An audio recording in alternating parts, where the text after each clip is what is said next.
அடுத்ததாக சிக்ரா நந்தவனத்தை மீட்பு குழுவினரை கௌரவப்படுத்துவது. சிக்ரா நந்தவனம்னா நம்மளுக்கு மக்கள் மனதில் நீங்கா இடம் பிடித்தவர் வழக்கறிஞர் பழ ராமசாமி அவர்கள். தம் உயர் பதவியை கூட பொருட்படுத்தாமல் உழைத்த உத்தமர். சட்ட நுணுக்கங்களில் மொழி தெரியாத ஆவணங்களையும் கண்டுபிடித்து தன் முனைப்பாக இருந்து செயல்பட்டவர். எப்படி நரகாசுரனை அழித்து தீபாவளி பிறந்ததோ அப்படி முன்னாவை ஒழித்து சிக்ரா நந்தவனம் நமக்கு கிடைத்தது.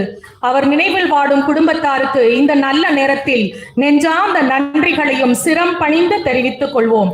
இறப்பெல்லாம் பதிவானால் இழப்பதற்கு ஒன்றுமில்லை. மேலும் அவருடன் இணைந்து செயலாற்றிய திரு மூசோ அழகப்பன் தலைமையில் திரு டிஎஸ்பி முத்துக்குமார், அருசிவா, திரு சேகர் அவர்களையும் நாம் இந்த நேரத்தில் நினைவுபடுத்தி நன்றிகளை தெரிவித்துக் கொள்கிறோம். இப்பொழுது மீட்பு குழுவினரை கௌரவிக்கும் நேரம். காரைக்குடி திரு ஆர்.எம். லட்சுமணன் அவர்கள். இந்த இனிய தருணத்தில் மீட்பு குழுவினரை பாராட்டக்கூடிய தருணம் மிக உயிர்ப்பான தருணம். மீட்பு குழுவினர்களுக்கு எவ்வளவோ பணம் பேரம் பேசப்பட்டது, உயிர் கூட